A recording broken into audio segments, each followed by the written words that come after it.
At ease. It's your boy Soul. Now we're gonna talk about getting the bag part 2, right? Now before we dive into investing and ways you can make money, guys, the first thing we have to do is understand that the way we've been doing things, our whole lives, as far as money is concerned, we've had it all wrong, right? And the approach we have to take to this is an approach, that of a first aid approach. You know what I'm saying? So the first thing you have to do is assess your situation. You know what I'm saying? And when I say assess your situation, the main thing I'm talking about is assessing your mindset, because that's going to be the key thing to getting you in the right direction, right? And when I say assessing your mindset, I'm talking about, the mindset of keeping up with the Joneses, the mindset of being a consumer versus an investor. That's going to be the primary thing you have to start off with, guys. And when I say keeping up with the Joneses, guys, you have to get out of this mindset. You have to kill the ego when it comes to, trying to stun on the next man, trying to keep up with your neighbors, trying to get this or that just because your homegirl or your homeboy has this. You know what I'm saying? You have to get out of that mindset. As long as you're in that mindset, guys, I'm telling you, you will forever be paycheck to paycheck. I don't care if you're getting $750. I don't care if you're making $500,000 a year. If you're in that mindset, you're gonna forever be broke, guys. And that all comes down to killing the ego, like I mentioned before. It just comes down to a straight up hard decision, saying, you know what, everything I've been doing is wrong, and if I want to get my finances right, I have to pretty much just say, you know what, screw what everybody else is doing. Screw thinking I have to be driving, the $100,000 vehicle. Screw thinking I got to be wearing the Gucci belts, the Fendi belts. Screw thinking I got to be living in the $2,000 or $3,000, $4,000 a month high rise. You have to kill that image, that ego. So that's the first thing. And then when I say, as far as going from a consumer mindset to an investor mindset, you literally have to look at everything in your life as an investment. You have to look and say, you know what, by me doing this, by me buying this, by me spending my time doing this, whether it's spending time with people or certain places, you have to say, or you have to ask yourself rather, what's my return on investment? You know what I'm saying? You have to ask yourself, what's your return on investment? And guys, one thing you have to understand is that there's always a season, right? You got two seasons. You got a season of sowing, and then you have a season of reaping, right? Now, it doesn't matter how much you make. Again, you can be making minimum wage. You can be, a billionaire. There's still going to be seasons of sowing and reaping. And I'll explain, right? Say, for example, if you're making, just say minimum wage. Let's go to start with minimum wage. You're making minimum wage, and you're saving your paychecks, you're saving your paychecks. There's going to be a point in time where you say, you know what, winter's coming. I want to go down and splurge a little bit. I want to go buy me some clothes, buy me some new shoes. I might want to, take my girl, to the next city, take her to a big city for the weekend. That's going from sowing to reaping. That saving stage is sowing, and when it's time to reap the reward, then you're going out and spending. Now the same thing goes with the billionaires. A lot of people think that, once I get a certain amount of money, that it's just going to be good living. There's no such thing. There's always a season of sowing and reaping. Take Warren Buffett, for example. I think Warren Buffett is worth, I'm not sure what the latest numbers were, but billions, worth billions.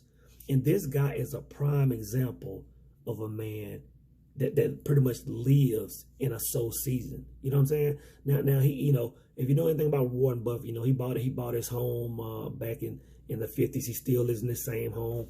Up until a couple of years ago, this man, billion-dollar Warren Buffett, was still driving a 96 Cadillac. This guy lives in sow season. he was still rocking the flip phone. $1 billion guy that can go out and buy pretty much anything that you can think of. Has killed his ego to a point where it doesn't even affect him. He's no longer trying to impress anybody anymore. Recently, they said he went and bought another Cadillac, newer model, and now he's back in sow season. So you have to understand, guys, that there's always going to be a season of sowing and reaping. You know what I'm saying? Now, you have to look at this and analyze this. You have to know where your money is going. Now, a lot of us have toys, whether it's motorcycles, cars. You have to look at, am I spending my money wisely?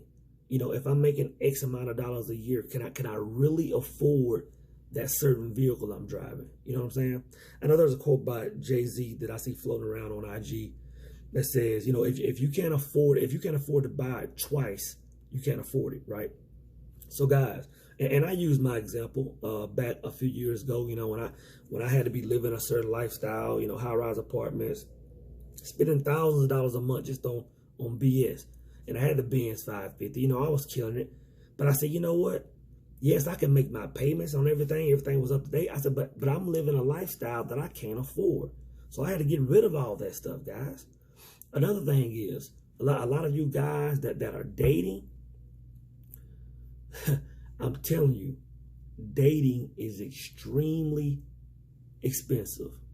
When I got to the point where I started just, looking at all my bills, looking where all my money was going, brothers, I would be embarrassed to tell you how much I was spending on, dating a woman during the time I was dating someone, or if I was single, money that I was just spending, hanging out with women, going to clubs, VIP, going out to eat at fancy restaurants. Guys, when I looked at that number, I was embarrassed myself. I was like, God, I'm killing myself financially. But again, it's just that ego, having to be the man. You know what I'm saying? You have to kill the ego. At the end of the day, guys, when it comes to, assessing your situation, you have to just understand that you've been doing it wrong. And you have to do the things to get it right. You know what I'm saying? Now, the next stage, guys, is stopping the bleeding. Now, when I say stopping the bleeding, what do I mean?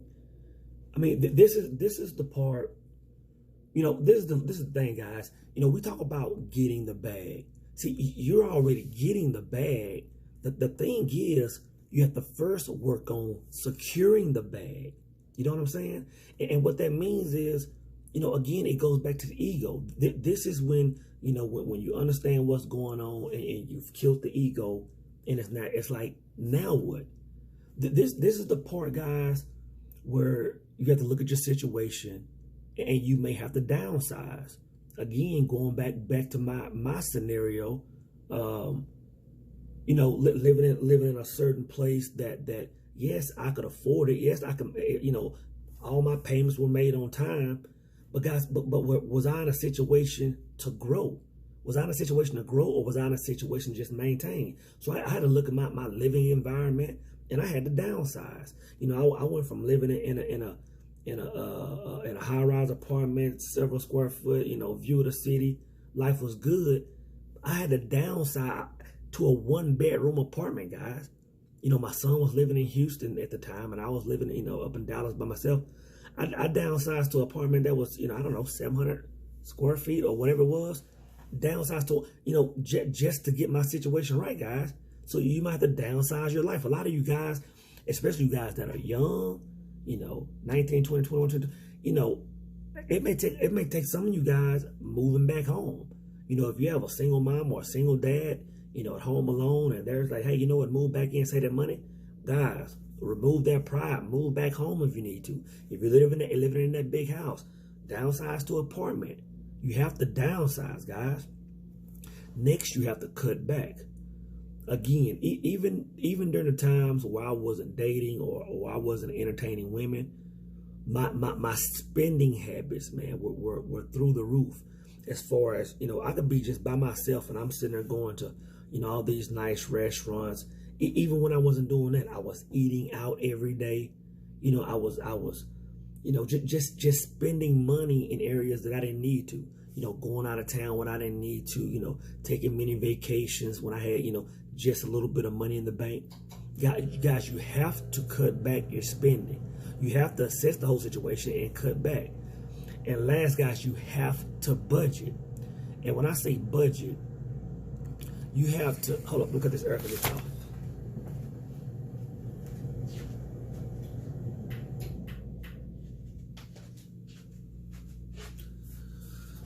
All right, guys, when I say you have to budget, you have to put every single thing that you spend on paper. You know what I'm saying? You have to say this. You have to say, all right, my bills are this. My bills are X. I'm going to spend this much in fuel. I'm going to spend this much in food, groceries. I'm going to spend this much in entertainment. And the thing about a budget, the first thing people think about when we talk budget is, oh, now I'm being crunched down to this. The thing is, you set your own budget. So the only crunching is you crunching yourself. But guys, you have to know where every single dollar is going. You know what I'm saying? And see, I played this game, back when I first started doing this. I played this game to see, how low I could get my cost of living as far as, percentage of my income. For example, when I talked about the life that I used to live, I was at capacity. I was at, 97, 98% of my income, from with the life I was living.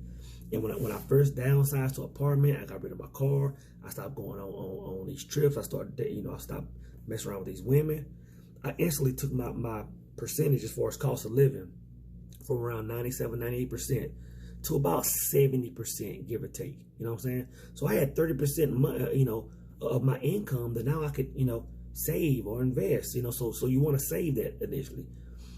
And what I do now, man, I just, yes, I like doing nice things, and I go on trips, but my whole game plan is to get my cost of living down. And right now, man, I'm pretty much close to, half of every dollar I get is free now. And that puts me in a better position, to grow. You know what I'm saying? But again, you have to know where every single dollar is going, guys. That's crucial. Now, step 3 is allowing the healing process to take place, right? And I'll say this, once you get to this step, pat yourself on the back, because now you're actually securing the bag. You know what I'm saying? Now you put yourself in a position where you're below your cost of living, you know what I'm saying? And you have money coming in that you can set to the side, that you're putting in your savings. And we'll talk about what to do with that later, right? But at this stage, all you want to do is wash, rinse, and repeat. You just want to do the same thing over again and watch that money stack, put it in savings for now. Because the thing you need to focus on right now, which is crucial, is discipline.